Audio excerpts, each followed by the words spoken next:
Think of one example of a problem that you have experienced. If it's a recurring kind of problem, that would be even better. It doesn't have to be, but if there's a recurring kind of problem in relationship, money, or health, that you where you've experienced an example of that recently, then that would be a great place to start. So you could just bring that example to mind. And if it's not recurring, any recent example of a problem that you've experienced, bring it to mind.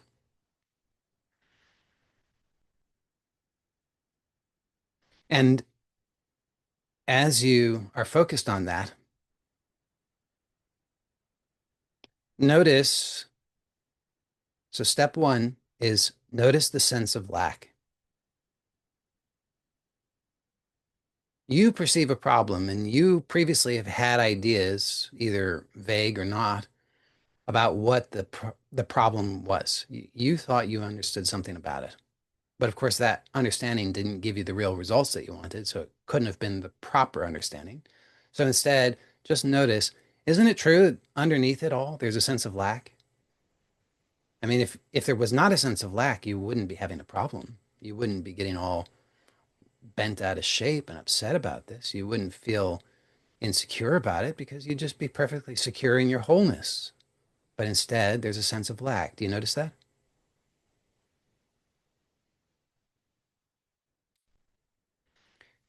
Now, second step is inner process. So notice and you slow it way down as much as you need, maybe even more than you think. Slow it down and notice, how did you go from no problem to problem?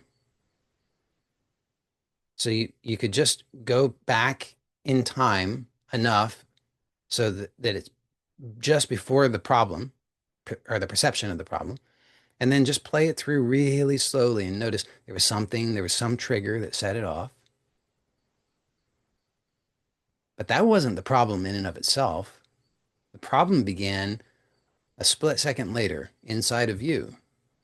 And just notice, what is that? What is that inner process? How did you go from no problem to problem? There was some interpretation, some meaning being applied, and some tension. Just notice it. The awareness of this in and of itself is transformative.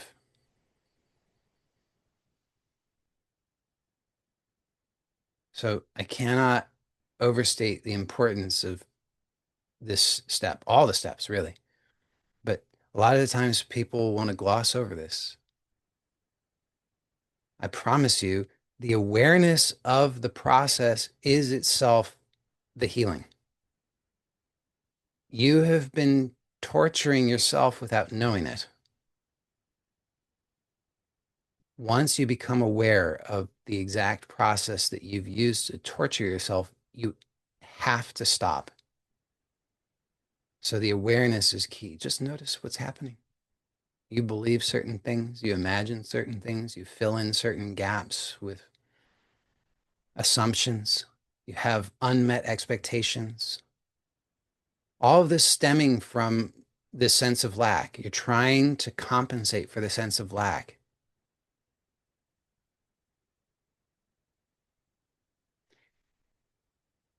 Now, the third step, stop. So importantly, stop does not mean restrain anything. It's not that at all. That would be something different entirely. That would be suppression. That's not what this is about.